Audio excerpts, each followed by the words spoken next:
أرحبكم ترحيبا حارا في رحاب دار العلوم فرد محمدي حتى دارا لمديرية مهاراج غنج بولاية أتر براديش بالهند، التي هي فرع من فروع دار العلوم ندوة العلماء الشهير، التي هي مشتملة على كثير من الشعب التعليمية من البدائية إلى النهائية، الثانوية وقبلها الابتدائية والثانوية والعالية. وهذا من الفرح والسرور والبهجة والابتهاج أنكم موفقون ومؤيدون من الله سبحانه وتعالى،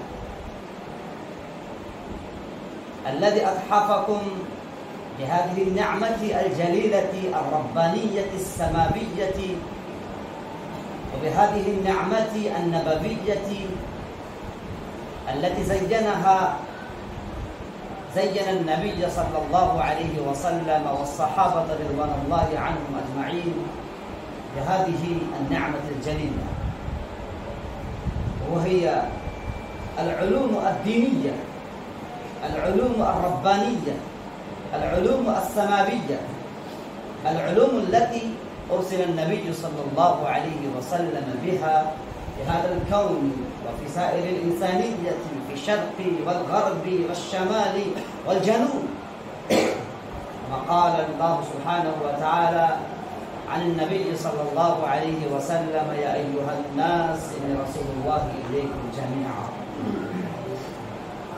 فالنبي صلى الله عليه وسلم فضل هذه المسؤولية المهمة والوظيفة إلينا وإلى كل فرد منا، ولا سيما طالب من طلاب العلوم الدينية الذين يحصلون العلوم الدينية عائشين ومتنفسين في أي مدرسة دينية أو دنيوية. أيها الطلاب، أنتم من الذين أكرمهم الله سبحانه وتعالى بهذه النعمة الجليلة، أنتم من الذين يحبهم الله سبحانه وتعالى، أنتم من الذين اصطفاهم الله سبحانه وتعالى، أنتم من الذين اصطفاهم الله سبحانه وتعالى لهذا العمل الكريم ولهذا العمل الجليل الذي قام به النبي صلى الله عليه وسلم وأنفق لنشره الصحابة رضوان الله عنهم أجمعون. أيها الطلاب، إنكم تعلمون أن هذه الحفلة العربية التي تعقد تحت النادي العربي كل أسبوع، سواء كانت تلك الحفلة حفلة شهرية، حفلة أسبوعية، حفلة سنوية، حفلة ذات جوائز أم دون جوائز، تعقد للتحلي بحلية اللغة العربية. وإنني أشكر أولا الله سبحانه وتعالى، ثانيا الأساتذة الذين بذلوا نحو تعلمي ونحو تعليمي هذه اللغة العربية في أي مدرسة، سواء ملحقة سواء فرعا لندوة العلماء أو لدار العلوم ديوبند أو لأي مدرسة كبرى واقعة في هذه الأرض الهندية. وأنتم من الله سبحانه وتعالى موفقون مفضلون متفوقون على سائر الطلاب الذين لم يوفقهم الله سبحانه وتعالى للتعلم هذه اللغة العربية. إنكم تعلمون أن هذه الحفلة تعقد كل أسبوع، وقد عقدت قبل هذه السنة متوالية متواصلة، ولكن قد حالت الفترة الطويلة بيننا وبين تعلمنا وبين هذه الحفلة. من أجل ذلك لم تعقد هذه الحفلة العربية، وكل طالب يشتاق إلى هذه اللغة، كلهم منتظرون لعقد هذه الحفلة. وإنكم حضرتم في هذه الدار، وأنكم حضرتم في هذه المأدبة، وأنكم حضرتم في هذه الحديقة البهجة، وأنتم حضرتم في هذا البستان البهيج للتجمل وللتحلي بهذه الحلية القيمة الثمينة التي لا تستطيع أن تشتروا بثمن بخس أو ثمن كثير، لا تستطيعون.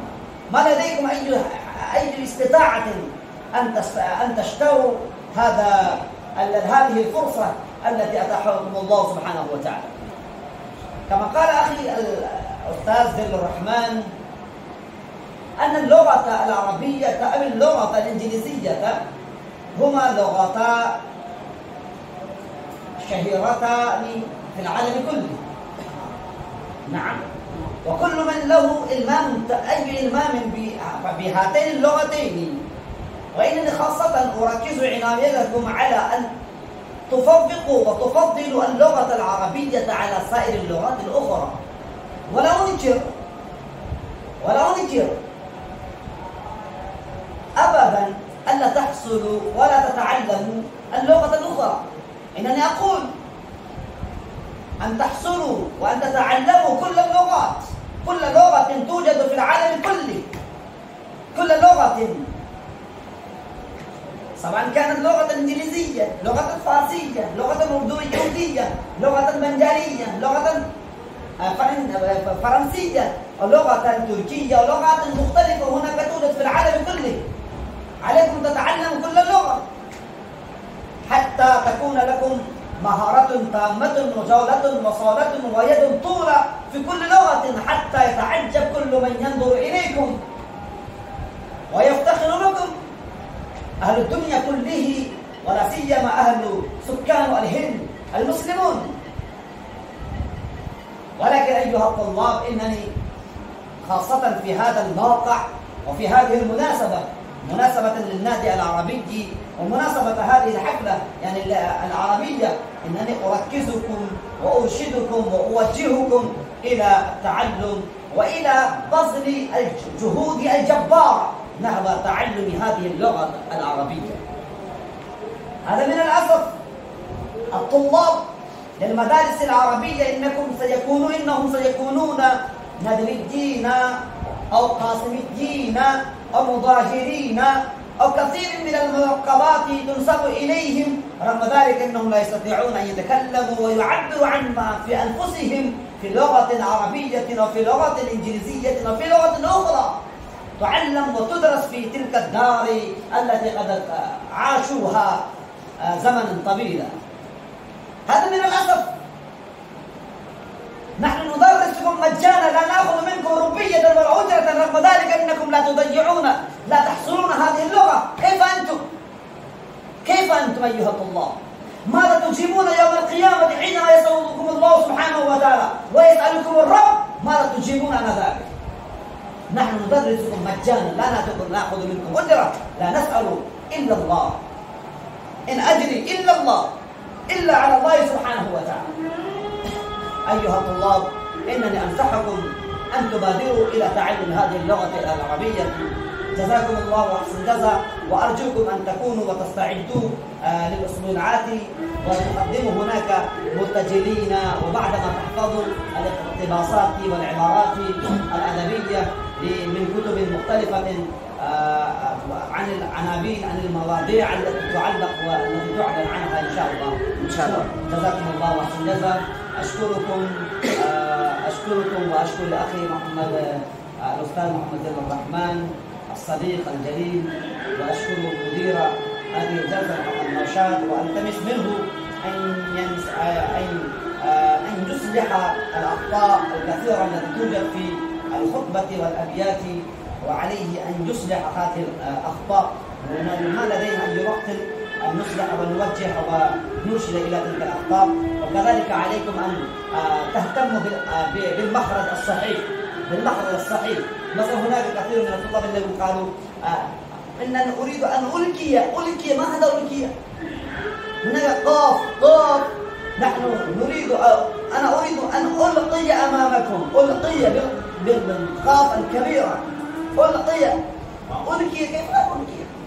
فعليكم أن تهتموا بالمخارج وبأدائها الصحيحة إن شاء الله. جزاكم الله.